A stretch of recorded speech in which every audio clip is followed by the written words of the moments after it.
coils. I almost said four mortal coils. You know, there are four of us. There are four. Yeah. There are. But anyway, today I'm joined by Michael, Bray, and Trevor. I'm Steph, and I'm going to be hosting this one. Today we're talking about what are the merits of doing holidays and maybe even generally holiday season, you know, whenever you no longer believe in those holidays. All right. And, this doesn't apply just to Christmas, but we'll certainly be talking a lot about Christmas. It is the Christmas season. It is the New Year's season and so on. So, like I say, what are the merits of doing these holidays that you no longer believe in? Today, I want to talk about, more or less what are the pros and cons, right? I want to talk about, what's the point? Why do we do this? And so on. All right. So, starting with somebody, I would like somebody to give a positive about the holiday season, even just one, maybe from this last holiday season, these last 4 weeks or so. I think we need more excuses to just have fun for, the fun of it. That's a good one. Holidays still serve to enforce not PTO, but effectively PTO throughout the year. Granted, in a lot of jobs, you can work on the holidays. Or you can be forced to work on the holidays like my brother was on the 25th. Yeah. What does he do? He is a plumber apprentice. And to make a long story short, the master plumber, of who shares the responsibility of the plumbing company with two other people, my brother included, did not work on Christmas Day. And I told him, I said, even Scrooge gave Bob Cratchit the day off. So where does that put you? In hell. Anyways. Ouch. Positives. In Louisiana. Presents. Right. Well, to directly answer the question, what are the merits of celebrating holidays that you no longer believe in? It's so much more complicated for somebody, like a given person, to celebrate Christmas. It's so much more complicated than just saying whether or not you believe all of the tales about it, or the initial theology and the ideas surrounding the Christmas story, baby Christ being born. I think it's so more complicated than just saying you believe all of the maxims listed there. I would say, though I'm not a Christian, I definitely believe in Christmas. There's no doubt about it. No doubt in my heart, actually. I very thoroughly believe in Christmas, and I hold that very deep inside. I find that to be something that's very serious to me. I think the sentiment that you receive as you walk down any strip mall or any mall proper or any catchet of stores or a coffee shop or a bakery during Christmas season is quite evident. And it doesn't require you to have a particular theological standpoint. You just sit there and you can feel the sentiment of it. It's beautiful. It's beautiful. There's no reason to let go of it, regardless of your stance on a particular theological or historical event. It's so much more complicated than that. That's a good answer. What about a holiday that's not Christmas? Let's talk about Valentine's Day. Oh yeah. So Valentine's Day is a Christian holiday, but it is generally not dressed up in any sort of I'm sure there's a preacher or two that's going to do like a sermon about Saint Valentine, but I would not call that terribly common. Mm-hmm. No. Or St. Patrick's Day. Or St. Patrick's Day. Yeah, I guess the other cursory holidays, other than what do we have that's secular? Thanksgiving? Is Halloween is that truly secular? Halloween is not secular. Halloween is not secular. It's also relatively new, but that's a different discussion. Well, the Protestants hate it. Right. They do. Certain avenues of new religious thought in the United States. Well, so to gather us back around about this. So, I asked you guys to, put forward some positives because we have to open up the conversation Okay. with Yeah. how bad Christmas Mm. is. You know what I mean? Well, let me cut in and be like very abstract. Celebrating holidays is a sort of method for maintaining community. That's really what it comes down to. Sure. Um, you know, I think Christmas is probably one of the best excuses we have for being more outwardly and performatively moral towards one another that we have as a society. Like, and maybe that's just my personal experience, but it seems like there's a very collective sense of wanting to give during the Christmas season, wanting to, perhaps get with the family during the Christmas season, share and experiences, share and, cooking and doing activities together that produce joy.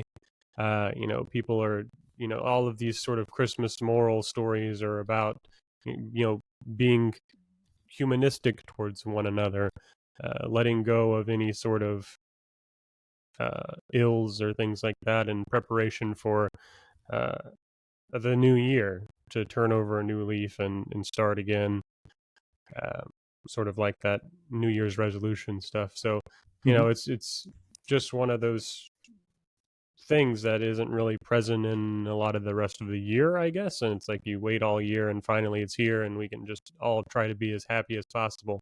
And And I this, wonder why we refuse to like space it out. Like, you know what I mean? yeah. Like, why right, can't we do this more often? right, that's what You I'm know? saying. I have another critique, which is, if you're not doing it so often, maybe you're extremely rusty or really bad at it. The Mm. one time of the year that you do Hmm. try to do it. Well, Mm-hmm. and I'm always generally in the camp of like you have to do these things rarely, otherwise they lose their Sure. point. You know, but like to return to what I was saying a moment ago, what about how bad Christmas is, right? And what do I mean by that? So like and look, these are unqualified opinions from people, right? From the peanut gallery. And from the peanut gallery, okay? We mortal armchair philosophers. Yeah, I mean, like, Yeah. there's nothing more useless than us four. Here we are. But seriously, um, Christmas, I cannot remember a Christmas that was not hard. Mm. I can't. I can't recall a single Christmas that was not hard due to a few things. Okay, maybe three if I can think about them the right way. Number one, money. I'm just gonna drop that bomb Yeah. out here. Like, Yeah. someone who's raised pretty poor, Christmas like that. That's all I've ever been able to worry about is money. And that's exactly what they want you to worry about. Change my fucking mind. Like like all this consumerism that like bombards you in the Christmas holiday season. Mm-hmm. I completely axed it this year, and I haven't been happier in a Christmas in a while. You know, Yeah. like I did not pay attention to anything consumer related. I found other things to do, and I it made me agree. happier. I did that too. There's. What'd you say, Michael? I did that as well. Yeah, yeah. I think I also try to take a sort of a step in that direction, and there's a little like meme going around or something, as they do. That was something like the point of the meme was to point out that like Santa is prejudiced against poor people because he only delivers to You talking about the houses Philomena where Kunk meme, or where she goes, yeah, that's one of them well, too. actually, it's the getting on the good list is largely predicated on parental income. Exactly. Yeah, Yeah, so but I it's mean true. yeah, which is all the more that you would look at something like A Christmas Carol, the Charles Dickens work, where the Cratchit family didn't have some surplus amount of money, but like all he wanted was the day off so he could go spend it with his family and just like be together on Christmas and have their little dinner and whatnot. It wasn't about, toys or the new iPhone or anything like that. And so, as I've gotten older, that's become more of how I feel about the whole thing. Sure. Especially, in my household where my mother works 2 full-time jobs, and my brother is basically on call every day. He has no guaranteed time off at all. And so, it can be, if I didn't work with my mom like at night, then I could go days without seeing the other 2 people in my household, Sure. depending on, what happened during a week. So I want to talk about my second reason here, and that is belief. For some reason, these past, I want to say last Christmas and maybe Christmas before that, somewhere in there, and this one, Trevor was talking about all the merrymaking and the Christmas stuff, and I felt this Christmas I can remember feeling assaulted by it. You know what I mean? But like truly, like I did not consent to all of this crap being, like thrown at me haphazardly. I mean, so like I love uh Christmas lights. Okay? That's easy. I love wreaths. Keegan got me a poinsettia Lego thing. It's gonna be great. Oh, nice. All right. It's my favorite flower. All right. I love the winter season. But like, taking into account where I live, there's so much like, hey, you have to believe in this. You don't have to believe in Christmas. You have to believe in Christ. And I don't know. Like, I wonder if for example, I wonder if my Muslim students get tired of it. I wonder if my Jewish students get tired of it. Yeah, it's a perspective that I don't think, I mean, I don't, none of us here are well, I'm not going to say none of us here are non-Christian, but I don't think any of that, I mean, I don't think, Michael, you were raised in a non-Christian household. So it's just a perspective I don't think any of us would have experience with, although I will say as a non-believer now, this was the first year that I actively sought out secular Christmas music playlist. Right. Right.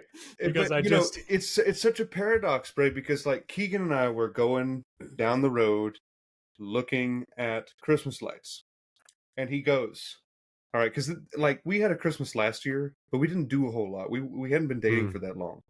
And he goes, okay, so like, what's your favorite Christmas music? I said, only the most traditional, and the more sad the better. But like, you know what I mean? But like the shit that talks about like how like this baby is going to die one day. Like, you know what I mean? Like the really hard hitting like Do you like Carol of the Bells? Yeah, well, Carol of the Bells is overdone. Like, what child is this? It's so paradoxical for me because like right. I'm at once sat here like I'm looking at a billboard that says "Keep Christ at Christmas," and I'm like, I want you to burn in hell. I mean, and on the other hand, I'm listening to, like I say, only the most traditional Christmas music, and the sadder the better. The Christmas music that talks about the Christ myth. All right, and this is what I ultimately wanted to get to with this point about belief is like maybe this conversation will turn into, or maybe another episode will be, what are the merits to some of the religions that we have, right? That is, in fact, a very valuable topic, I think. We need to talk about it one day. I would Are love some to talk religions about it. better than others? It's a good question. I think That's they're an probably all equally entirely bad. divisive question to ask. But, It is. But I do think it would be really quite interesting. I want y'all to see something I bought myself for Christmas this year. Okay, shoot. It's the only gift I bought myself this year. Okay, don't laugh. All right. But it's Gustave Doré's Scenes from the Bible. Is that an art book? People, I love this mythos so much. I literally know like all of it. I've spent most of my life reading it and it's like comfort food at this point. But like trying to find a good one, it's all Dore. I have no idea if he was Listen, controversial or I whatever. But look, almost. there's Samson throwing down the pillars. Oh yeah. How can you argue with that? You know, I don't know. The production value on the Action Bible was so good, I almost bought it at Goodwill when I saw it. I mean, it was like, If it I was mean, good you one, got you should have bought it anyway. you. I mean, you had the full spread. It was like the heroes, the villains. It was, like it was like the Star Wars books I would get when I was a kid, and it would have like Jesus and his like stat block and like all of these fucking details, like It's all just significant math. events and Yeah. shit. Like, Yeah. I will say one thing. Being want you not in Louisiana, I think I have a very different sentiment towards those Christian stories. I think I might. Being over here in California, it's a very different place in that way. Yeah, we need to hear about it. When I hear Christmas songs, for example, I was at an airport in Oakland, the Oakland airport, sitting there waiting for a flight over back home. And while I was in there, like they were playing Christmas music, and every fourth song or so, there was like actual genuine Christ Christmas music, and I was wildly shocked because that's just not the sort of thing you hear in California. Like that would be almost seemingly outlawed out here. And like there's that one song that caught me off guard, Noel, Yeah. no, you know that The one. first Noel, yeah. I actually like that one. But That was when I was great. listening to it, my sentiment wasn't like, "Oh God, here's more Christian music," or "Here's more of them, someone trying to drown me out with something." Wasn't like that at all. It was like finding old American allegories and old American stories that I had that up until recently were quite neglected in my area. You know, I look around and I see the current sentiment in like Berkeley, California. And then all of a sudden I see a very old Christmas song being sung. And for me, it was almost positive, actually. I felt as if I was like reconnected to an old childhood sentiment. Uh, Being who I am now aside, when I was a kid, like these stories were beautiful. They were beautiful. The old allegories were beautiful. I mean, Bray, you spoke on Star Wars and that sort of thing. These storybooks that we engage with now. It's similar in scope to like the Iliad or the Odyssey. Speaking of heroes such as like greater Ajax and warriors of old and Achilles fighting against Hector and that sort of thing. Those connections I can draw very readily to like Star Wars or to Marvel or any of those things. Necessarily, by the way. Necessarily, yes. But there's something about the Iliad and the Odyssey that you can draw a through line to into the Bible, the Old Testament and the New, that you can't draw through Marvel and Star Wars. And that's that sort of sentimentality. Like why? By the mere fact they're old? Not at all, not at all. Because they're connected to a actual theological point of view. Like Achilles actually walked around with golden books of the Iliad and the Odyssey when he led on his warpath through Persia, through the Persian Empire. Like these books actually had a religious significance, a theological point of view. Like there was an actual belief that these things controlled and pivoted the world. The same is true for the New Testament and the Old Testament. Albeit they came by, not the Old Testament, but the New Testament came by later. They still had this pivotal point of view.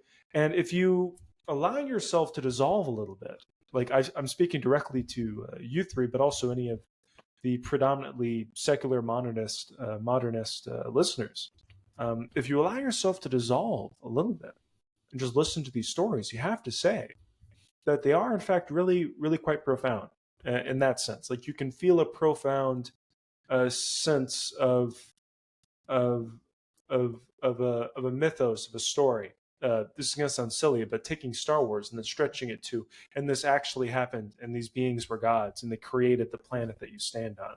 You know, if you allow yourself to think in those means, you don't have to believe that it's true. You don't have to worry that it's going to turn you into a Christian if you think about it like that. But if you just let yourself dissolve a little bit and become attuned to what these stories are saying, you can certainly understand. The worldview of these Christians. a little bit better. And you could also understand why it is, in that sense, beautiful. Like, for example, I was at the Museum of Fine Arts, and I'll end on this point. I was at the Museum of Fine Arts in San Francisco, and there's a painting there of the Christ, and it's this it's almost black and white. It's not black and white, but it's almost is. It's a full portrait, like from the head to the toe of Christ, right as he's being at some point during his crucifixion, and you can see all the wounds, and you can see like this extreme pain there. And if you allow yourself to dissolve a little bit and sort of let go of your more cynical attributes, which I certainly have, you can realize why we tell these stories. And I think that might be important. And I think that might be something worth looking into whenever you think about Christmas, whenever you think about Easter. But like, I have to rail against this point. Okay, just at least a little. Please. All right. So Bray, you brought up Star Wars, right? I would argue at some level that if you're trying to touch people, if you're trying to touch their hearts and their minds and so on, right? If you see Ben Kenobi sacrifice himself, to Vader to save Luke, and you're interested in Star Wars, right? Then you can learn what it means to be touched by self-sacrifice. The Christ myth is extremely localized geographically. As Christian, it's not Christian, as Christopher Hitchens said, intensely local affairs that completely overblown into a narrative, right? My point is that, I seriously believe that most of the reason why these myths and so on are harder hitting is because they're old. And I mean, it's almost like an appeal to authority.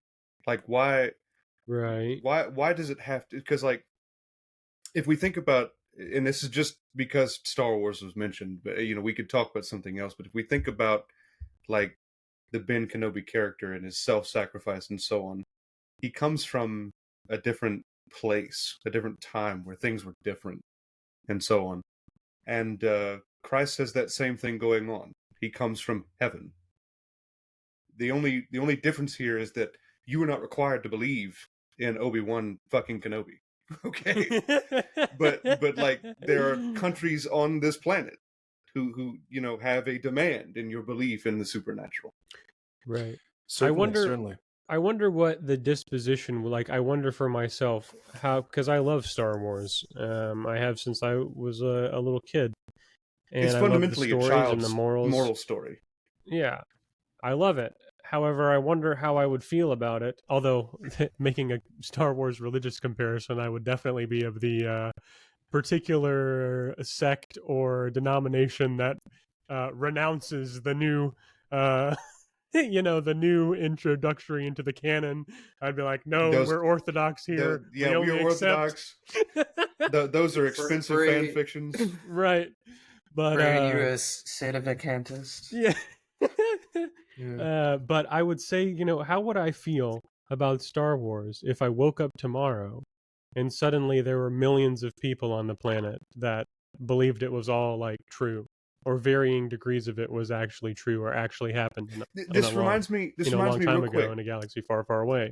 This reminds me, Bray, of that wonderful little story Alec Guinness told in an interview. How he was attending, I think maybe The Empire Strikes Back or something like that. And a child came up to him. Alec Guinness is the old Obi-Wan Kenobi actor, for those of you who don't know. So he's this old, wizened-looking dude, and this child's running up to him like in Hollywood or whatever, like on the strip or whatever. And it's like, okay, dude, I've seen your movie like 200-300 times. I need you to sign this. Okay? And Alec Guinness, looks down at this dude, this wizard, this space wizard, looks down at this, little kid and says, "You've really seen my movie this many times." I can't remember how many times he said. He goes, "Yep, I counted." Like, he was like very sure about the number of times he'd seen it. He goes, "I will sign this for you, if and only if you promise never to watch it again." Like, wouldn't that be something if you could meet Christ, and Right. like he goes to a televangelist and he's like, "I promise to sign your Bible if you never publish another sermon again." Like, Right. I mean, like, that's the difference here. No one's asking you to believe in this stuff. Mm-hmm. They're just asking you to be touched by it. Right. And so, like, that's what, we can return to the subject of belief later if we need to or want to. But we had to get it out there. I mean, Yeah, I think there's probably an avenue to explore in this conversation too about the particular original roots of some of these holidays. It's not Sure. something that I've done enough reading on, but there's a book over here called Pagan Christianity. They're all syncretic at this point. They're all borrowed. Sure, yeah. But I just wonder, what's the merit of a borrowed tradition or a borrowed holiday in this sense? Like, well, think about it from the perspective of an authoritative figure who is running the papacy and trying to figure out how to control people. Sure, yeah. I mean, there's that. I just mean like from a peer-to-peer perspective instead of more what are of the like merits? a power consolidation thing. It's like, where do I find value in, like, I don't know, I'm trying, you get where I'm trying to go with the conversation. Like, I saw a video this season of some people in the Nordic countries. I hate having to say that because I wish I could remember which it is, but it was like a more traditional like holiday celebration where like people were dressed up in these elaborate costumes that almost, looked demonic and things, and they were like parading down the street, banging drums and shaking things and all this stuff. And it was like a really traditional holiday celebration. And of course, there's all of these uninformed people who go and comment and talk about how wicked they're trying to make the season and all this stuff. And I'm like, well, this is where all this stuff came from. Like, this is, and I hate to beat a dead horse, but again, it's like, you might have a whole slew of commenters who say, like how could you not like Star Wars? How could you possibly not like Star Wars? It's Star Wars. But no one in the comments not like the Christ myth. It's the fucking Christ myth. Yeah, that's what I'm trying to say. Like, no one in the comments is like saying things like, "Hey, you really need to believe in this Star Wars stuff." Like, no one is suggesting that the Death Star is a real thing. But in any case, I think we're trying to reconcile two different things right now that I think is really interesting. So you're absolutely right.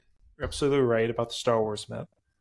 I think we're trying to reconcile two worldviews that fundamentally are irreconcilable in their current state of affairs. And I can kind of see where Bray and Stefan, where y'all are going, and the way that your minds are moving, this sort of secular modernist point of view. Let me characterize it a bit, and I want to see what you think. See, so what we have first is this Christendom or Christian mythos and the ideological scaffolding from which those people, those Christians, those people who would wish to be Christ-like, depending on your theological doctrinal point of view, those Christians in their worldview here, and their trajectory is there. They're going this way, and they feel this sentiment, and the sentiment is quite literal. Christ is God. God is Christ. Came down to earth. God in one of three persons. This being created the universe. Whenever you see any characterization in the Old Testament of like God having hands, that's Jesus there. This Christianity thing. It's quite literal. It's quite literal from our upbringing and all that. But at the same time, you have this other trajectory. And I don't mean to say that that's all of Christianity. As strange as it sounds, there are some forms of Christianity where that is not so, where there is sort of a back door open for monks and mystics that go far beyond just that. It's similar in kind to the Sufis and other such things, where these characterizations can wallop and change in all sorts of ways. If you wanted to, there are some Christians and mystics and saints even throughout history who are very similar in kind and thinking to what you find in the Upanishads, which you also find in the sentiment that you, Bray, and you, Stefan, have. This sounds very strange to someone who was just raised in Louisiana or Texas, but as strange as it is, it's true. However, going back to it, you have the Christian mythos, this directionality that is quite literal going this way, and this other reality, which derived from the scientific method, or whatever you want to call it, the secular modernist perspective, that is really quite literal in what it doesn't know, and what cannot be known must be disregarded, or must be taken only as allegory. And it goes in this direction. And what we have now is this difficulty in trying to reconcile these two things. As we enter into the next age, or the next point of view.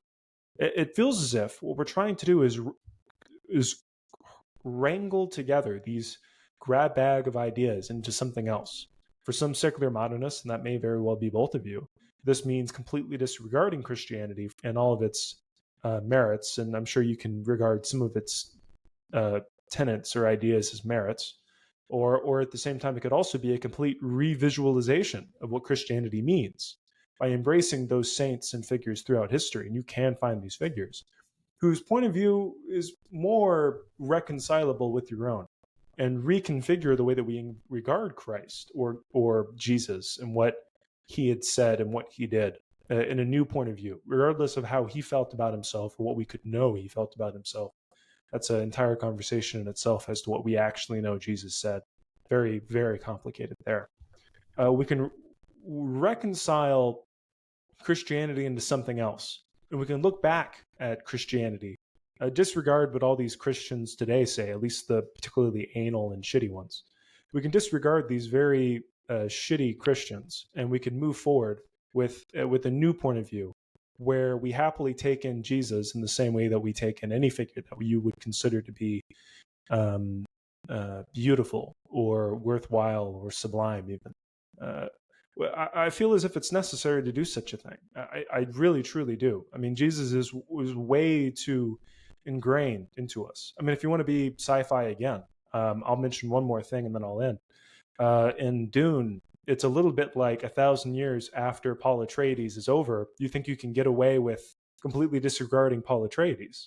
I'm afraid not. He was the God Emperor. He was quite an important character, and so were his progeny. Paul wasn't the God Emperor, was he? Oh yeah, his son was. But you do see where I'm going. Yeah. He caused the jihad across time and space. Yeah. I mean, think about that. So you can't throw away that. Not now, not here. We are far too Christ entangled. Too much of our culture is intertwined with the mythos of Christianity. It's like Germany trying to disregard the Roman Empire, like today's Germany even. There's way too much that had occurred in that trajectory, that Romanness that is still regarded throughout much of Europe and places touched by Europe. You know, it's really quite complicated. That's how Dawkins talks about these ideas and how they're mimetic. He does. How they move in these trajectories, like you're talking about.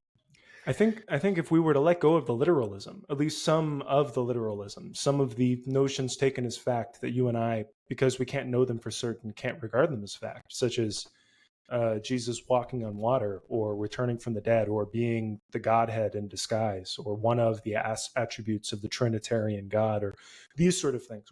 It feels to me like we can let go of the Nicene Creed.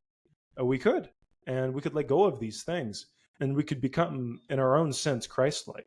We don't need to accept the doctrinal beliefs of the papacy or even of modern Protestantism. But I do think there are attributes of Christ that we truly would be amiss if we just were to completely let go of them. I think one of the destinies of any man or of any person. Please, yeah.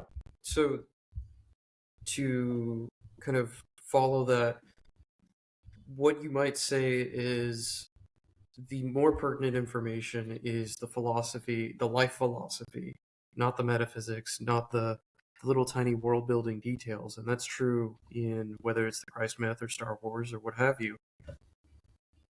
There are even examples that are not fantastical, that are very like grounded in reality, and they just could be a random one-off story. So like I read Siddhartha by Hermann Hesse recently, and that takes place. That is, Hermann Hesse is a German writer, but he wrote a short. It's about 130 pages, and it's about just a Brahmin in India going through like a path of a spiritual journey, and there's no particular metaphysics involved.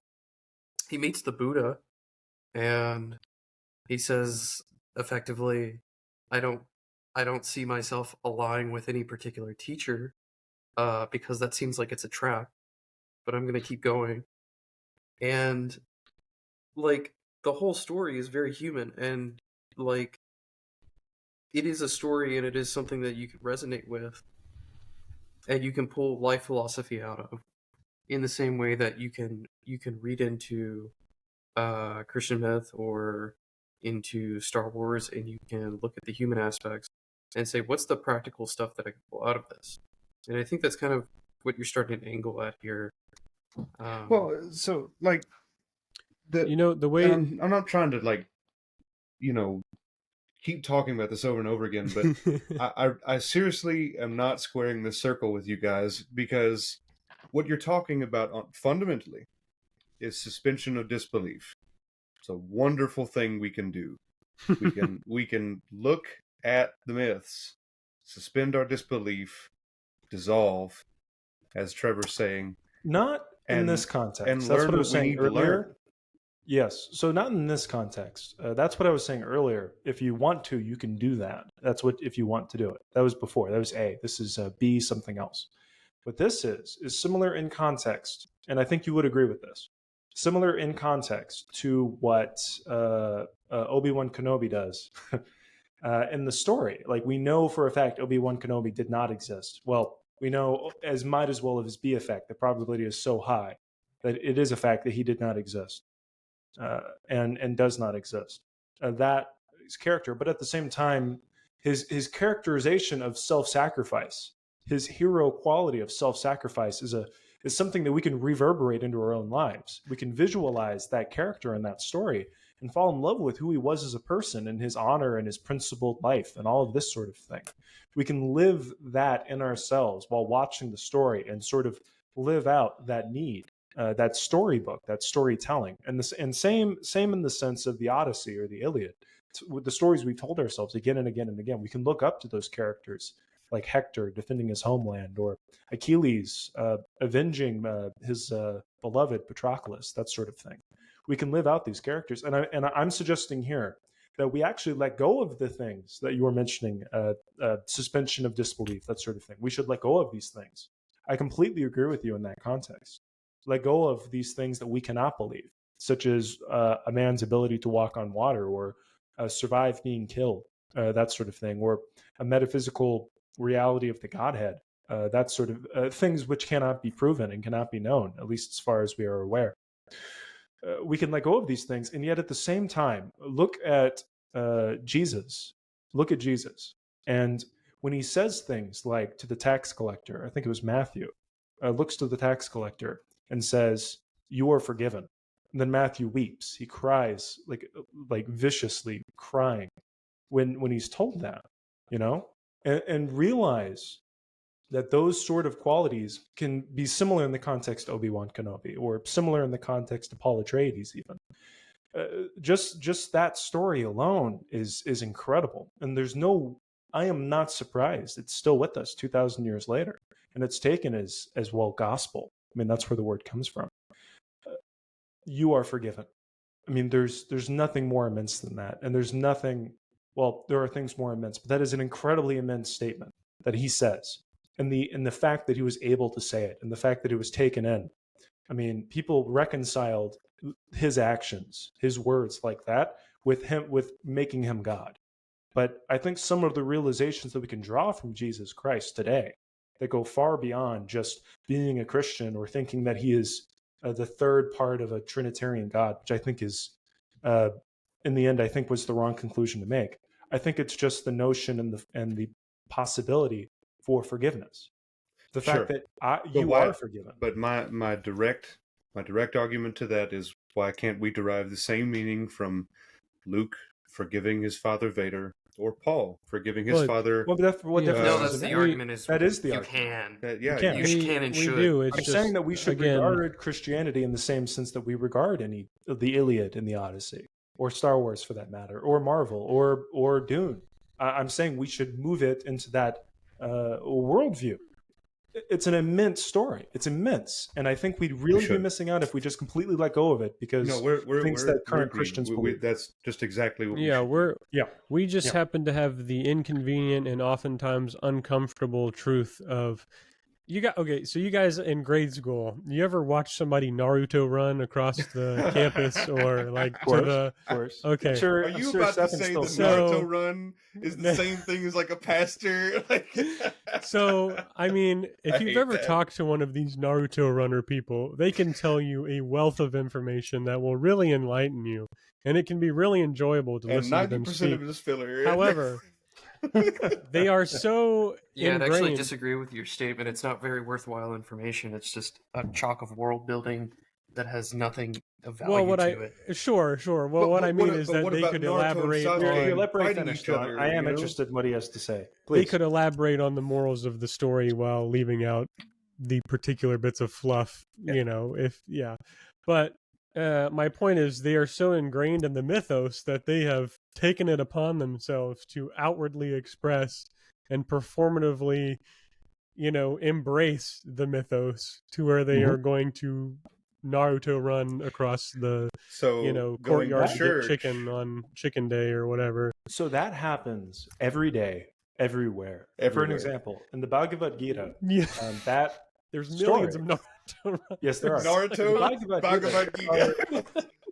Seriously, there are sects of Hinduism where men will go up into a temple and will just recite the words of the Bhagavad Gita over and over and over again until they hit into sort of a hypnotic state, and they've repeated over and over again, thinking that it'll bring them closer to godliness, or closer to Brahman, or closer to a more aware state, or closer to the self, or whatever it is you want to call it.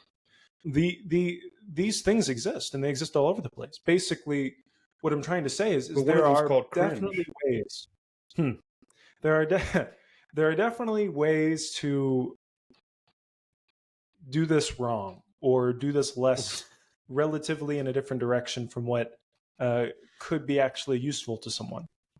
I will say one thing. For the Bhagavad Gita repetition, or for the Naruto runners, they do live fundamentally meaningful lives, at least for the moment that they do it. I don't know about in the long term. I don't know. Everyone is different.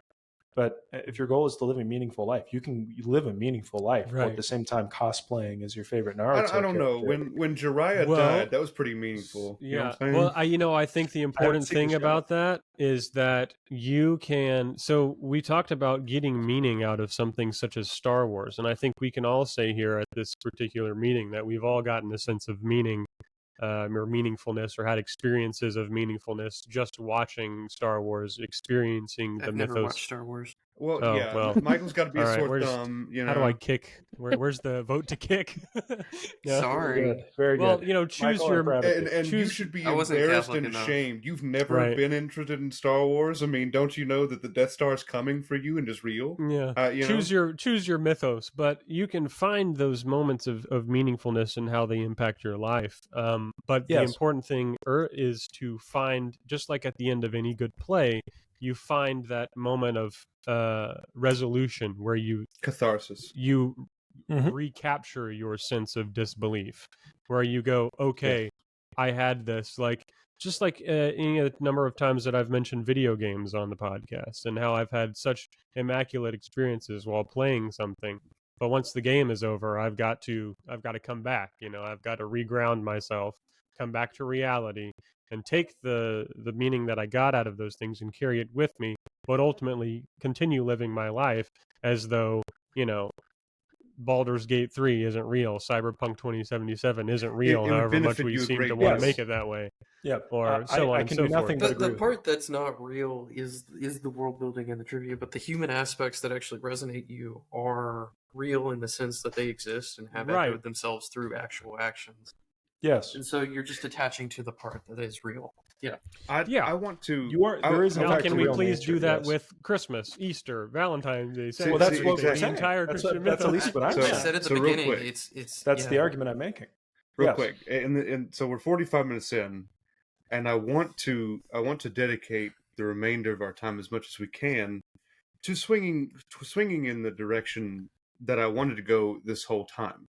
Okay, and that is, I would like to start off with a story about my holidays. You should all do the same. All right, we should share about our holidays. But look, Keegan and I were not able to go to Illinois, so we weren't able to do like Christmas such as it is. Okay, my favorite thing from this past holiday season was we went outside on the winter solstice, got these big logs together, had an obscene amount of like cinnamon and cloves and spices and things, and we burned the fire outside in like this redneck Yule log ceremony. Okay, this horribly American Yule log thing. But the point is that we did try to do the meaningful things, the meaningful ritualistic things that you're supposed to have done with these celebrations. And I stayed up all night with the fire. All right, I was deep in the tism at this point, and I was stacking up more wood to chase off the bad spirits and whatnot. That was so much fun. It was so much just unapologetically, unquestioning, just good fun. And we had people. We had a whole bunch of people. We ate food. All good things. All right. And so what I'm trying to suggest is that, we can't be cringe, right? And say, well, Christianity bad, but Yule log good. I mean, that's that like that's not gonna work out. And like I feel like I'd read that on r/I'm 14 and this is deep. Like I'm doing the Yule log instead of Christmas. Yeah, I think yes. I love ritual and for a lot of reasons. I think there are a lot of things to rituals, such as Yule log or whatever else, that I think are really much deeper than they lead you to believe. And I think things that seem quite simple and quite redundant that you could very easily let go of. I think there's a lot more to these things than you may think, and in letting go of some of them could be quite. You would be at a loss if you were to do so, and I think that might be an example. I think rituals are good. I love rituals. I think they do us well. I think there's nothing that gives I think you most of our day is rituals. Yes, I think nothing will. Here, I have a little story. I have a little, small, short story. Between freshman and sophomore year of college, I had a collection of books that was about 40 long. I had a very long reading list and nothing to do over that summer. Nothing to do. And I probably should have been working, but I was broke. But I had realized that I had several, like 30 different books I wanted to read, and I felt myself constantly distracted, whether it be by my phone or by, truth be told, loved ones who I do love and I do love to spend my time with. But with the goal pleasant distractions, then pleasant distractions, yes, absolutely, pleasant distractions. So I decided it was worth my time to spend 40 days, 40 nights far, far away. So I found a place. It's called Crescent Butte, Colorado. I drove up there. Took a full day to get up there, and I drove up to a mountaintop, at least right beside one. And beside it was a crashing riverbank, and I can still hear that river. I can still hear that river to this day.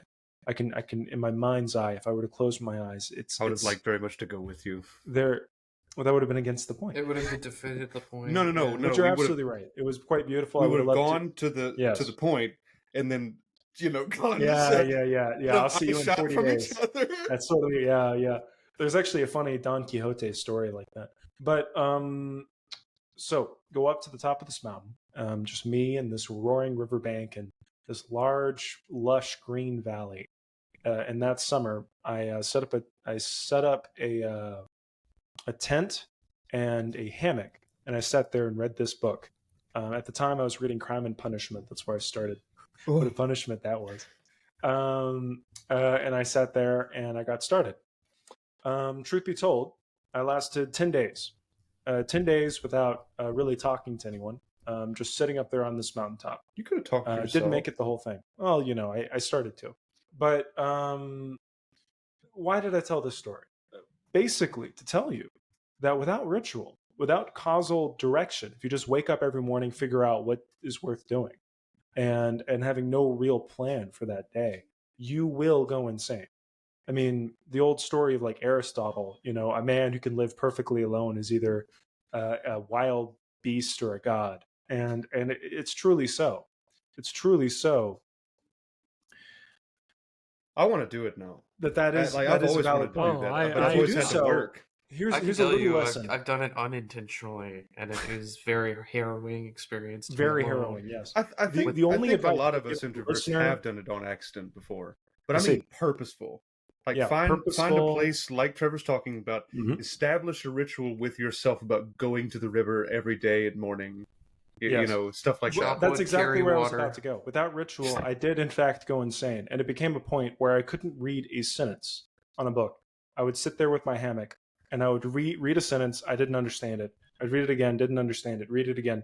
Like it was, I felt as if I was right there in the middle of the absurd, and I could feel the sunlight, the sweltering sun, directly on my head, on my shoulders, on my front, on my back. It felt in this intense unsuredness, and everything felt uncertain, and everything was ridiculous. And I felt like no matter where I went, there wasn't actually a reason why to go there, and therefore there was nothing worth doing. I couldn't even close my eyes because to do so would be absurd. All of it was absurd. Everything is absurd. I had this feeling while up there, and all I could say to anyone that's listening to this, I highly advise you do in fact try it. I do think it was a valuable time for me, but at the same time, I advise that you get a ritual. I mean, train your mind, train your body, that sort of thing. Meditate in the mornings as you wake. Meditate at night before you go to sleep. Exercise viciously. Do what you can to keep your body trained. Eat healthily. Hike, move your legs, see things. If you don't, you will go insane. If I were out there instead of Trevor, which one day I will be, I'll either do that in the desert or somewhere lush, But anyway, my point is that I would start singing. I mean, like in the absence of everybody, it would just be singing all the time. I mean, Right. It's funny. I did actually. I did. It was mostly me singing. because that's It's what that- you do. yeah. You in the most. This was a big long discussion I had one time. I did a presentation on this in graduate school, like a paper presentation duo, about how acts of creativity are the number one most efficient way to combat the absurd. Like when you are faced with what you were faced with, Trevor, in the sense it's like doing anything I did was pretty much worthless because there was no point, there was no meaning, and it's like that is exactly what invent meaning. A lot of these philosophers are talking about is just do something, like to rail. Like, I mean, that is the human condition. That is, you realize at that moment that a lot of the meaning that you derive from reality is based purely on the pushing and pulling of those around you, the other faces, the ebb and flow. So it kind of reminds me of Sartre a little bit. That's what I was literally about to say. Because he literally has a phrase. It's to be is to be perceived, and I wasn't being perceived, and therefore I almost had no being, or at least no direction. I felt like my life so easily follows trajectories and movements and positions, which are based on the crashing waves of others around me, or the present reality based on the present position. But when you go up to the top of yonder mountain and you stand up there and you just look around and hear the crashing of the waves, you really, truly don't know what's going on. And you really, truly don't know why you're doing something. Like, wait, why am I doing this? It's Wait. live footage of Trevor on the mountain behind him there for Yep. video. Yeah, browsing. I love this Yeah. painting. It's my favorite painting. But just to say on one little thing, the song that I sang eventually in that 10-day escapade, I realized I needed to get moving. I couldn't just sit at this little campsite any longer. It's actually quite a large campsite, but I eventually went out hiking, and I would hike every day and go on like a 6-7 hour hike every day. Like I would wake up, eat breakfast, do some reading as much as I could, and then I'd start my hike. And I would sing that one song that Gandalf sings at the start of The road goes yeah, ever on and on. Yeah, that one. down Yeah. from the door where it began. began. Now far ahead the road is on, and I must follow it if I can. It's Over ridiculous. and over and over again. Yeah. And that was my ritual. And with that ritual, I had my sanity. And I can't help but say that you can connect that need for ritual, or that need for responsibility, or that need for direction and principle, to the conduits you find in Christianity, or to the conduits you find offered by Christ and the door that he leaves open for you. A little bit, I'm not saying suspend your disbelief. Like, that's the one thing you can never do. That's the one thing not only are you incapable of doing, but is something that is not worth doing. But I could say that I can understand, and I do think that we need to reconcile what Jesus was with our current worldview. If we don't, then we're losing something. Basically, very long story short, disregard Christianity, regard Christ, and move on with your life. Become like a Gnostic heretic. That's basically what I'm telling you to do. Sure. That's So basically I definitely want to hear from Bray and Michael next. But to revisit what I'm trying to talk about is the reasons why we do this. Like, why did we have such good fun over this past month or so with the holiday season? At least I hope you did. At least I hope that you, the listener, did, and the viewer. But I want to touch on something very, very quickly. For me, and this is my third point I was talking about earlier, the sorrow around the holiday season is so intense. I just I can't get over how hard Christmas is for so many people. And why beyond that, or maybe because of that, why are we having such a good time, and so on. Michael, or would you like me to go? So It doesn't matter. So very often, I mean, you're gonna have a good time if you're around people you like. If you're around people you don't like, you're gonna have a bad time, which is kind of where the holiday split comes But from. Michael, your family are people you're barely lukewarm on. I mean, like, change my mind. No, I straight up didn't see them this year. That's a shame.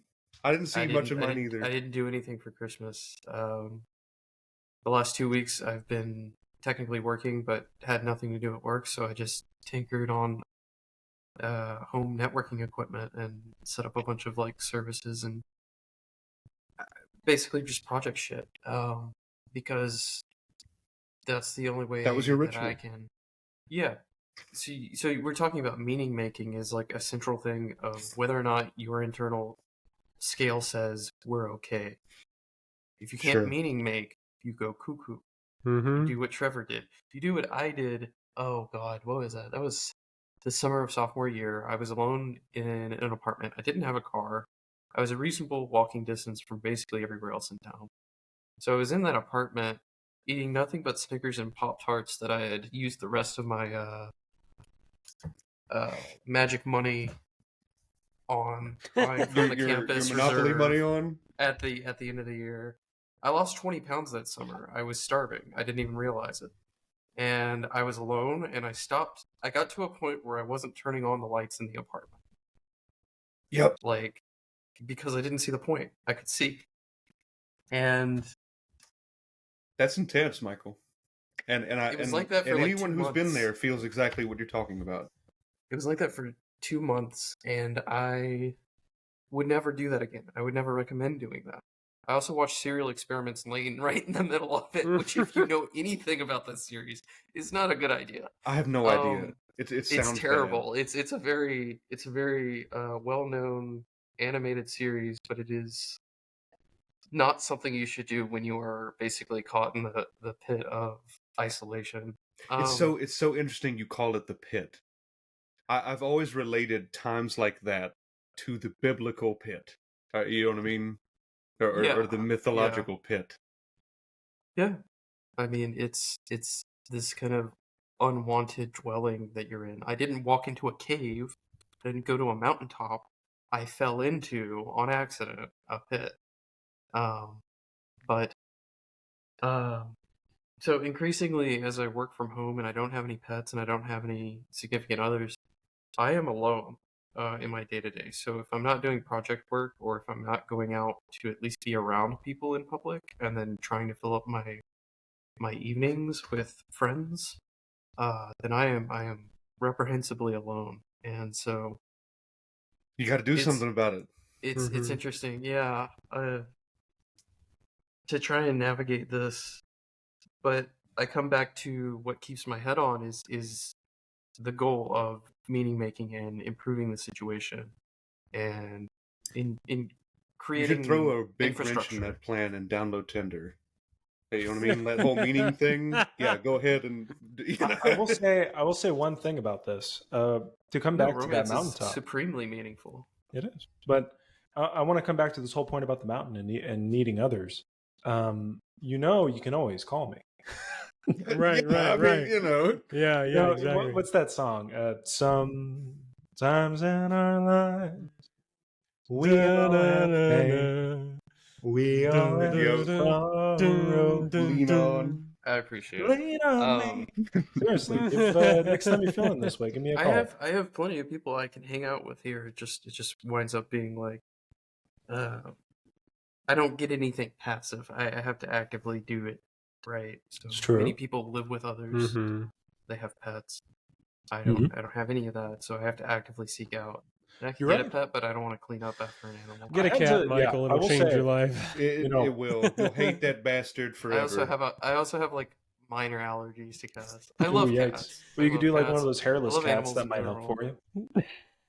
Yeah, then you'll especially hate his ball sack ass. Like he will be doing something obscene and like terrorizing your home and making there are it many hell. solutions. And then There are you'll many get solutions. that parasite and love him forever. You know.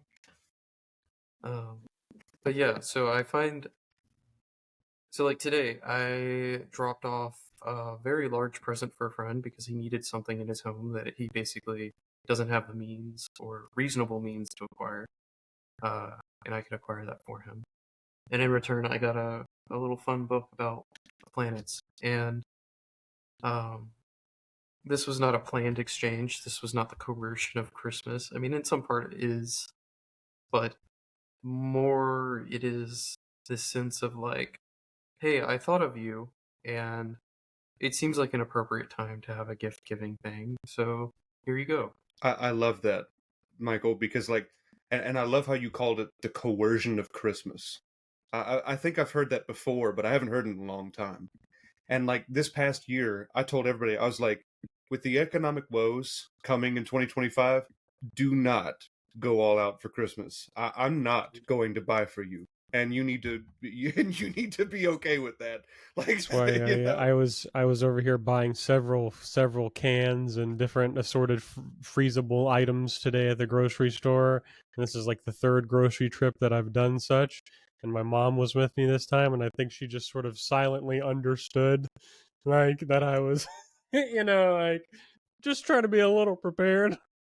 I mean, like you guys get what I'm saying. You know, I straight up told my mother, I was like, do not do anything for me. And she's in an incredibly stable financial situation.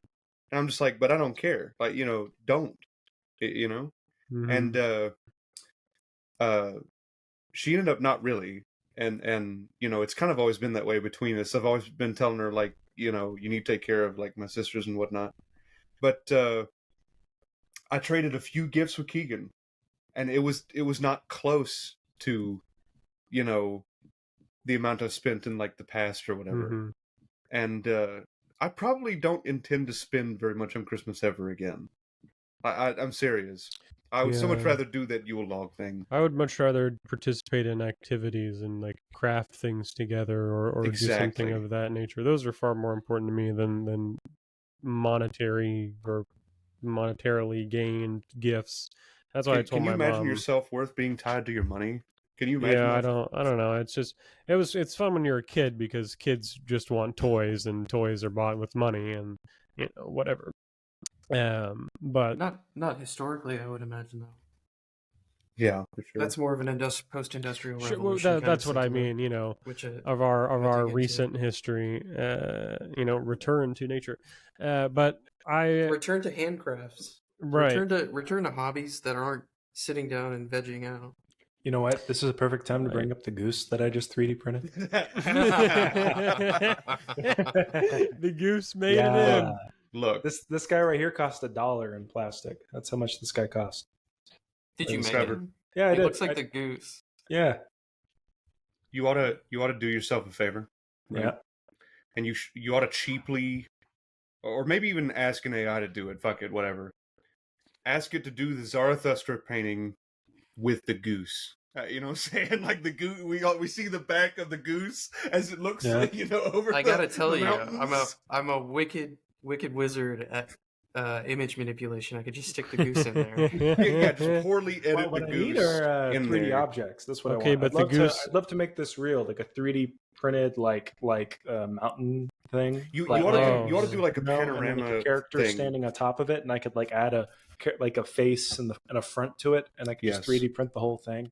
I have a multicolor 3D printer, so I could do it like using proper color technique and all that.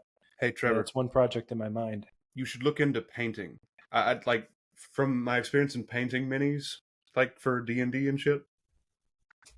It's I very love it. rewarding. I love it so much. I might do some today. Yeah. Well, by the way, if you ever want to, this is not something to talk about on the podcast, but if you ever want me to 3D print you stuff, just let me know. I can. Yeah. I would even pay you. It wouldn't. Yeah. In fact, that's a very good idea. I'm gonna have to think about that one. But just to wind down, I guess I'll speak a little bit on my seasonal experience. Yeah, tell us about your joys. This was a weird holiday season, and it's probably Trump because won. I've been in this limbo state for so long now, between graduate school and some semblance of a new life of my own. But I had a good Christmas. I was with my family and my household. Didn't really see any of my extended family. Haven't had that since my great grandparents passed away years ago, which is a shame. But I guess part of that isn't necessarily the fault of their passing. It's just families naturally spread out. But yeah, we opened gifts, watched Christmas movies. We cooked a lot of food that was absolutely delicious. Been trying out a lot of new things. Good. Things like that, and it was really enjoyable. I just think we're talking about like the merits of holidays, even if you don't believe in them. It's one of the things that, especially being in college, could teach you is sort of that winter depression that you can go into. Oh yeah. And I hate to think of what that can be like if you don't have any sort of anchor to at least ground you, or maybe like think of Christmas like a catapult to sort of hurl you through the winter for spring, because spring is great in my opinion. Everything's back blossoming, the weather improves, and things are feels like they're moving again. I would hate to die in the winter, whenever it feels like the world could just close then, unless it's like in 2049 and I'm like lying in the snow in the pale forest and it's just like bleeding out. That would be great. Yeah, sure, I'll take it. But bleeding robot juice out into the steps. But yeah, I mean, it's been quite a while now that my ritual is wake up, do things, go to work, wake up, do things, go to work, which is for most people the thing. But it's like I don't have any concrete goal that I'm working towards many different goals to see whatever sticks. I'm not grounded anywhere, or like I'm stuck in the starter area of the MMO, and because I haven't found the opportunity to move into another area yet. So it's been very weird. However, I feel like I am at the point now where like definitively next year, like something is going to change in my life that's like major. And so it's sort of just the foreboding of what is that going to be? Is it going to be bad? Is it going to be good? Is it some sort of a neutral change? So I'm not sure. But it's going to be interesting. I've kind of gotten to the point where like I'm ready. I'm like, wait, somebody please ship me out to the nearest mountain so that I can go up there and like At set least up a try it. large campsite and never have to come back down for like a month. Because it's would be so fundamentally different than what I've been doing for so long now. Ultimately, that's what I would. I mean, if somebody told me I had an acre plot out in the middle of nowhere in California right now, I'd drive there tomorrow with a tent and something and be like, I'm happy. Until, of course, I needed to do something else. But you get my point. It's sort of It sounds like you don't have any direction, Mm-hmm. like internal direction at all. I Like, have you? don't. I know things that I would enjoy doing, but I don't. You know, I'm having a lot of trouble Are they long-term things or are they getting short-term to things? them. Long term, sure, they are long term things, I guess. It's like I didn't ask my mom for. She's like, "Do you want anything? What do you want?" And I'm like, I don't want anything. I have everything I need. I just can't get anywhere. Um, you know, I like to move away from Louisiana. I'd like to have a place of my own eventually, even if it's my. I tell my mom all the time we go to the Home Depot or the Lowe's and stuff, and I'm like, you see that shed over there, that little shed? I'm like, that's all I need. Airlift that, and then no AC, no anything. Like I don't need the comforts of whatever quality of life I'm living right now are just not as important to me as Well, that's some. yeah. I'm gonna say something really brutally honest here. It sounds like you actually don't know what you want. I feel like I know what I want. I just don't know how to get there. Because you if you knew what you wanted, you would be able to create a set of steps to get there, even in abstract. So Mhm. you That's haven't fair. decided on any particulars. You can't chase vague goals in that Mhm. it's not going to get you anywhere. You can't chase vague feelings of I know I don't want to be in Louisiana or I know I don't want to be here. Okay, but where do you want to be? Because you're not going to get anywhere. You're not even going to start planning if you don't decide, at least arbitrarily, to go somewhere. He's Right. right. What you have is a negation. What you need is a direction. Something like, so when you come here to California, this doesn't really pertain to the podcast anymore. But if you had when you come here to California, we can find you a job. I can find you a job in 2 days. Like when Mhm. you get here in the first 2 weeks, all you need are, this is gonna sound silly, but all you need are the set goal of wanting to move to California. When you have that set goal and all you want is just enough traction to be able to survive while in California, we can get you a job in 2 days. Just get in here, and then for 2 days, like you'll get here on the weekend. For 2 days, I will walk you up and down North South Berkeley, and we'll walk into every store there. You'll walk into every bar, every restaurant, every place, every retail store, and just say, "Hey, my name's Bray. This is my first day in California. I'm looking for a job." And you will get a job. It won't be, you won't be like doing Brad Pitt level acting work or whatever your long Right. term goals are, but like you will have enough money to not starve, and you will have enough money to not be homeless. You can That's do all these that's things. what I mean, and I think that's kind of like sometimes I feel like I'm not in a like I that's where the sentiment about just please take me to the mountain or something, because it would be such a radical change of environment that I feel like it would help focus me, because I would have to refocus because Mm. of the change in environment. Okay. It's almost like I'm, and I hate to really say this about myself, but it's almost like I'm uncomfortably comfortable, and I'm Yes, Yeah. like I need like Complacent. I agree. No, that's yeah, absolutely That's why you really need to get out of Louisiana, or at the very least yes, out of the please, house you're currently living in. You really right. got to get out of there. It's not doing you any some of good. the most interesting writers that I've ever read uh, have biographies in which they basically just jumped cities. Mm-hmm. Mhm. No friends, no support, nothing. They just showed up somewhere and starting from zero, really makes you appreciate every inch that it took to get Right. to 100. So, Which is one Well, of the I mean, qualities that create such a being, not necessarily the quantity or the qualitative or the items themselves. What you want is the quality within yourself to be able to attain these things. That's how you become an effective person. That's how you become an individual, an effective one. Is I going have out there and starting. I have an interesting, story on this because like I moved from Illinois to Louisiana at 18. All right. And at the time I thought I had a lot of help from family, but I could not at that time have articulated the facts that they were all evil people literally trying to bring me down. Okay. So it's like Michael said, I literally jumped cities, but I did have friends. All right. So that is different. Okay. But then I did move to Ruston. And I lost contact with most of those friends. And I had to make new ones. And they're sitting right here. Like, you know what I mean? And there's whenever I tell students to move away and go to university and so on, I don't tell them cheap slogans like get plugged in. I tell them you have to have a group, otherwise you will drop out.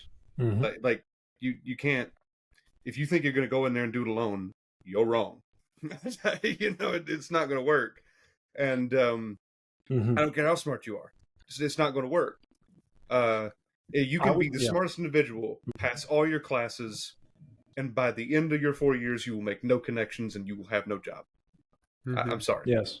The best thing you can do for yourself right now, Bray, is like when you come here, February 16th, just check. When you come here, insist to yourself that you either stay here, it's like literally stay here following February 16th, or you have very direct plans. Very direct plans. Hey, Mom, literally I'm leaving. Yeah. I'm quite sincere here. Because it's literally been on my mind. If you go back to Louisiana without any plans of exactly when you will return, then you may not. There's a severe likelihood that you will Trevor, not. How did he say it? How did the captain say it on The Hunt for Red October? Whenever they got over, it's Sean Connery going, whenever they got to America or whatever, then they burned their boats. They burned their boats so that they could not return. Right. That's Bray. He's gonna drive the RV out there, whatever he's rocking this time frame, and burn it, and burn the vehicle, and say, "I don't want to pay California taxes for it." The other thing I would say the car is is the first thing on the cut list. You may be far enough along in your life that you may be able to do some introspection and look at what common themes recur for you and seem to resonate. Because the thing is, like, anybody can hand you a long-term goal, but it may feel hollow to you. It won't resonate. But the most likely thing is looking at what you in the past, stuff that you may have dropped, stuff that you may still have resonance with, you just haven't thought of in 10 years. Look at all the things that you actually cared about throughout your life and see what the through line is there, and try to connect that with continuing that through line. Because I guarantee you that's an easier, much more coherent place for you to start that you'll find a lot of meaning in immediately. And that'll help. Yeah. Tremendously. I recently started reading the autobiography of Theodore Roosevelt. Very random. But that man had direction. He went from via nothing else than his own principled point of view. And he states in the first chapter, he lives a principled life. He follows a key set of principles that he felt he had discovered while in college. And at that point, he just did whatever he could to be the most useful. That was his decision. He decided to be responsible for his country, for his countrymen, and that he was going to do whatever he could to be the most useful. And from that, he went from congressman for a few years to police commissioner of New York City to colonel of a regiment in the army during the Spanish War, to eventually president of the United States. Like, he had made this decision for himself, and the rest of it was just noise. That's what he had decided for himself. So no one ever told him to do any of these things. He received some direction from his father, but only just basic axioms. This is something you need to well up from within. This is a decision that you have to make for yourself. No one can make it for you, because if they did, it would be vacuous, like essentially what Michael has said. This has to be a decision that you make from within, and until you make that decision, you will in fact be in the absurd. And that book, like The Myth of Sisyphus, that will be a very pressing book to you, because it's valid to you at this moment. You are living in the absurd. Everything is absurd. Because everything is, until you decide that it isn't. I It's feel a so sentiment that you have to similar. well up from within. You I feel seriously so do. similar because Mm. it's like I keep saying I'm trying to move away, and like I'm being very impatient.